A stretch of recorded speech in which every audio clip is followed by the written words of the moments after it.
Hey everyone, welcome to this little video on JavaScript. We are going to be looking at how to use Node.js to enable us to use JavaScript without having any HTML or CSS. For this, first you have to install Node.js. So you just have to go to Node.js website and download Node.js, and then you can close and open Visual Studio Code. And once you open Visual Studio Code, here's what I've done. So we already have a JavaScript repo on the local folder. I created a JS Basics folder, and then I created a script.js. I added this one line of code called console.log hello from Node.js. So now I can show you how to test this, run this code, right? For that, you go to View, Terminal. So you have to make sure that the path is JS Basics, like whatever your folder is, your current path should point to that. And then all you would say is node. The prefix should be node, and that's going to trigger that Node.js. And then you see you say your program name, no script.js. So what happens right now is it is going to trigger the it's going to like kickstart the script.js for us. Node.js is going to trigger script.js to run. So now we are seeing this output here, hello from node.js. So console.log is one way of displaying content from JavaScript to the user, and that is what we just saw. In terms of JavaScript language syntax, JavaScript is very forgiving, I would say. But there are a few things that you have to think about. You got to make sure that your sentences end with a semicolon. So you could have blocks of code like this inside curly brackets. So your functions are in blocks. So your conditional statements are in blocks. So those are the curly brackets. So those are a couple things. So if you want to comment a line, you use /. And then if you want to have multi-line comment, so you could do this /****. So you could do that way. So that's the comments, how you do it. In terms of variables are simple storage locations that have names that are going to be helping us to store values on a temporary basis. There are two kinds that we can look at. One is called the let. The second one is const. Const is very self-explanatory, right? Const is the short form for constant. So when you say x equal to 10, it's a constant. You cannot change the value. So if I say x equal to 12 now, it's going to give me a problem. So let us see that. So I just wrote code. Now you can see here it's already giving me an error. It is saying correct this attempt to modify x, because I'm not allowed to change the value. Once you say it's a constant, its value should not change. Now let's run this code and see what happens. There's your error. Assignment to constant variable. See? So that is the purpose of const. So you shouldn't change the value of a constant. If a value is not going to change for a variable, then you can use constant. So the next one could be, like, for example, the month you're born, the year you're born, that should be a constant, right? So you can't, once you say what that year is, you shouldn't be able to update that. So that is a good example for that. So let's look at the second type, which is called as let. So let is going to let you to create a variable, but you can reassign the value to it. So it's not going to give you any problem if you do that.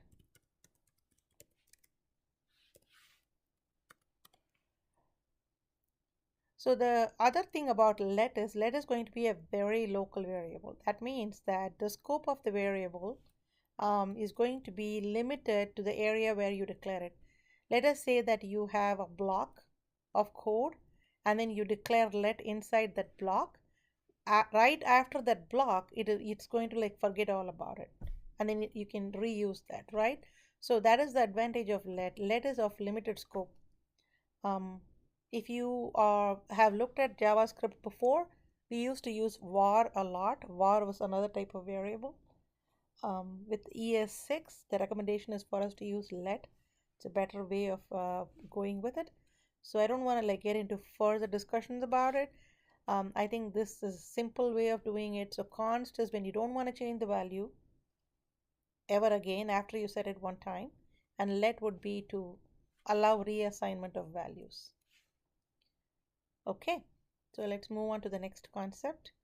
Let's think about arithmetic operations.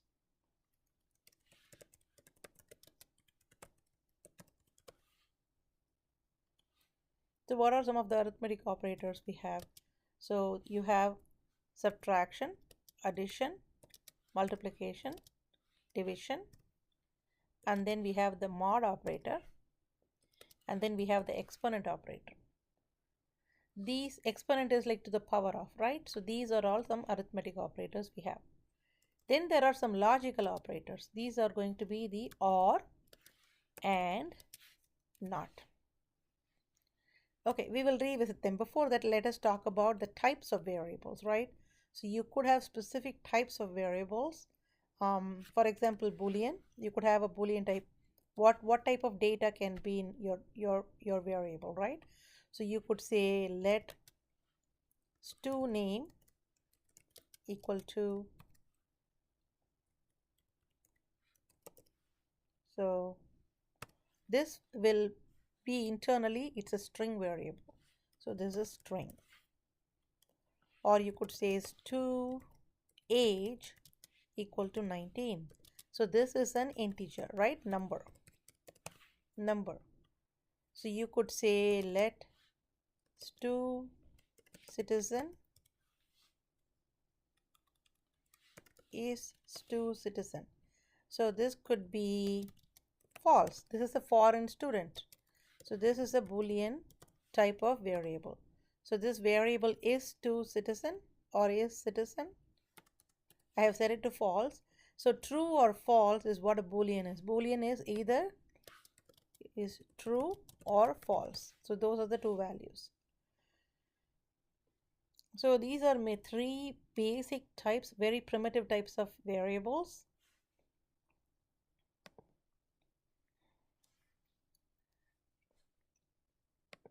JavaScript, the way the variables are, you can reassign value of any type.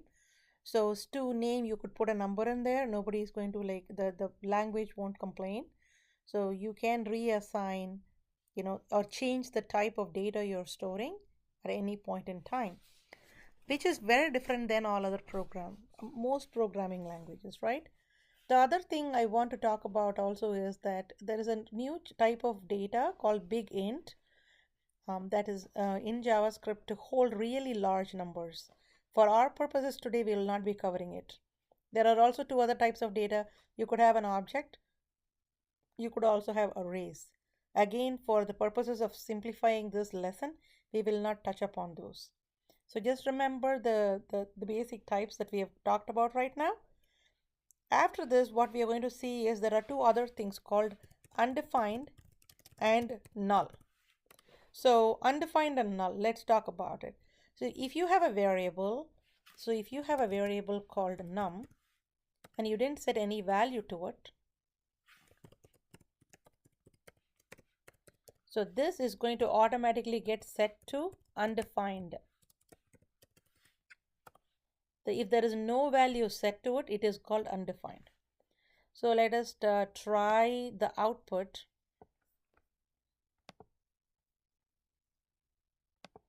And see if this makes sense.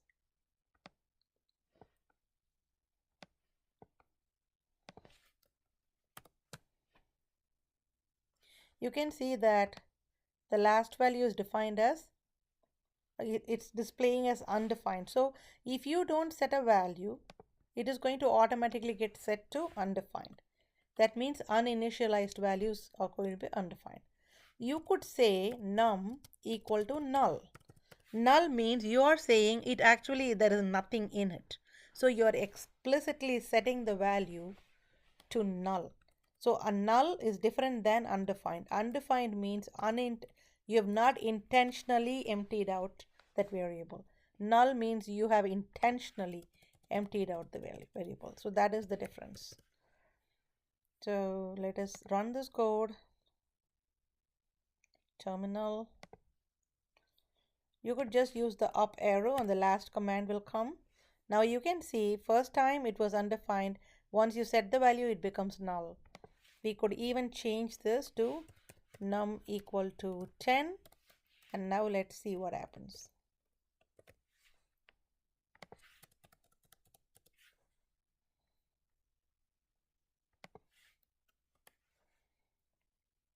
So now it got overwritten and now the value is set to 10. So this is something important because when you are trying to compare values, if you don't have this understanding, you may be comparing for the wrong value. Usually people think if there is nothing in it, if I didn't set anything, it is going to be null, which is not true in this case.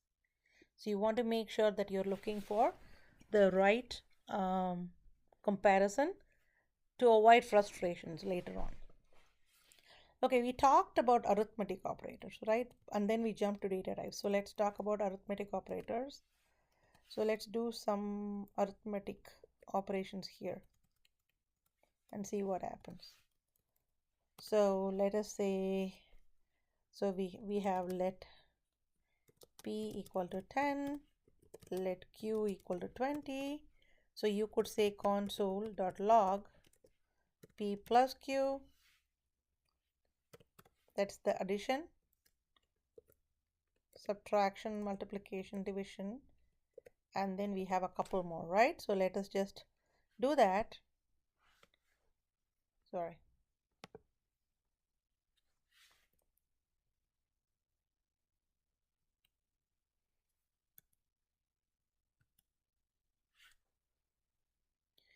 Okay.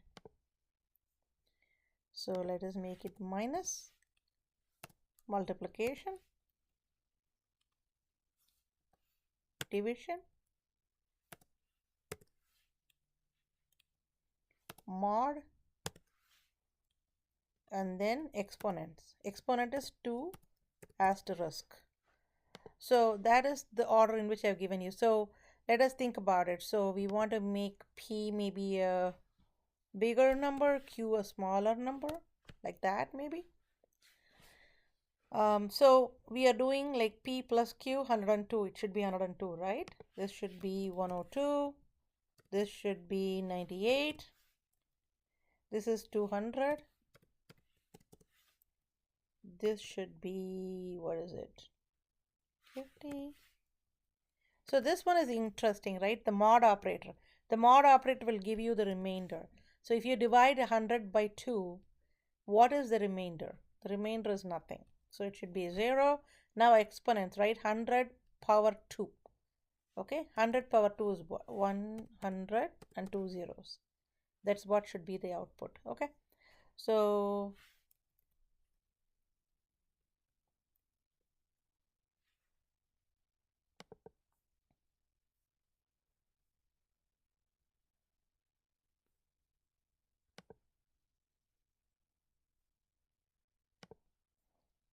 okay, let's run our code now. So there it is. So we have 102, 98, 200, 50, 0, and we got 10,000. So, so these are the simple arithmetic operators, right? That's how we use them. You can store them to a value if you want. That's totally up to you and depending on the situation. Let's look at logical operators now. So logical operators are the OR, and not operators. So these two guys, these are the logical operators.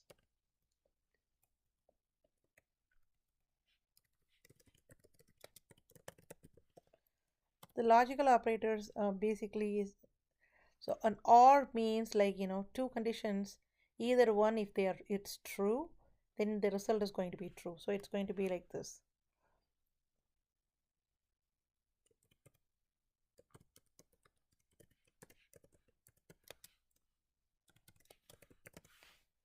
So if you say true or true, it's going to return true.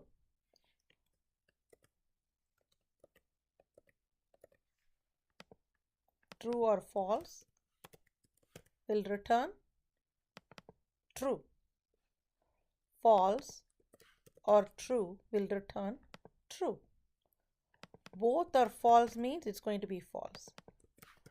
So you only need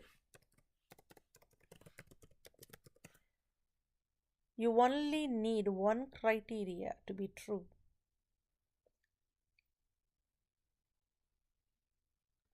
True, true, true, false, false, true, false, false. Let's run this code and see what happens. And then we can see a more practical application. So you can see the first three were true, the last one is false. So it's basically like this. If you, for example, if you have let is senior equal to true. Somebody is a senior citizen. Let has ticket equal to false. Now, will this guy be allowed, will this person be allowed entry into a movie theater is the question. So this person is a senior and he does not have a ticket. Okay, so what will happen is senior or let's see, has ticket. So let's say it's a senior night and so we want to allow the person, that's one of the conditions should be true. So either this person should have ticket or he should be a senior and then he is going to be allowed. Okay, so let us see what happens in this situation. What is it going to be like if we set senior but he has no ticket, and that is okay. So if you're not a senior, as long as you have a ticket, you're okay. If you're not a senior and you don't have a ticket, then you're not allowed. So let's try this, see what happens. True. So this person is a senior. So this could be used as, a criteria in a program that will decide whether somebody is allowed admission or not. So this could be for a movie theater, right?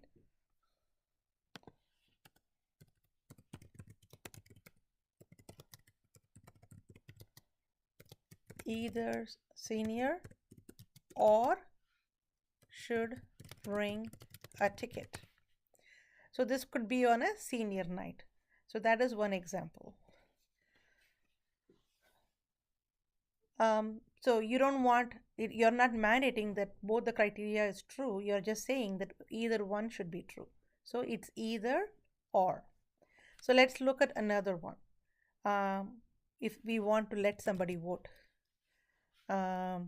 is above 18 true, let is citizen false.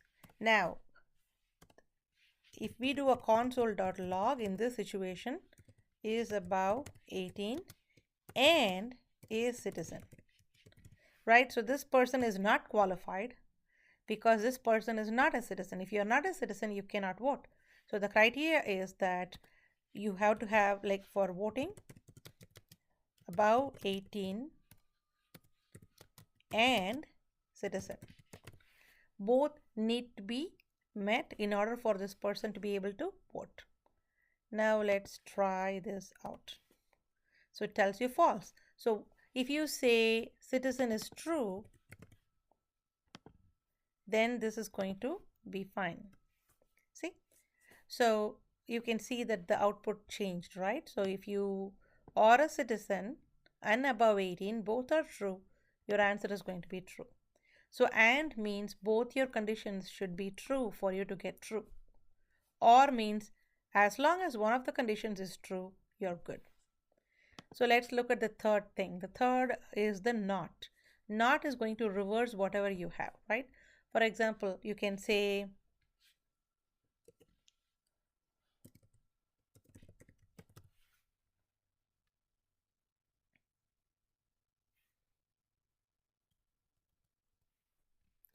Um, so I can say console.log and I can say not is above 18. So that is going to give me the reverse, right? Is above 18 is true, which means not above 18 is going to be false. So there are some times, we may want to like have some conditions where we are checking for, you know, something to not be, what it is, right? You want the opposite of it. So for that, you could use a not condition. So these are some important things. I would think of it as like basic constructs that we have to be familiar with before we move on to other concepts. So I hope you find this useful. It's a very simple tutorial, and I hope that you are able to get started and moving with JavaScript with this simple tutorial. Thank you.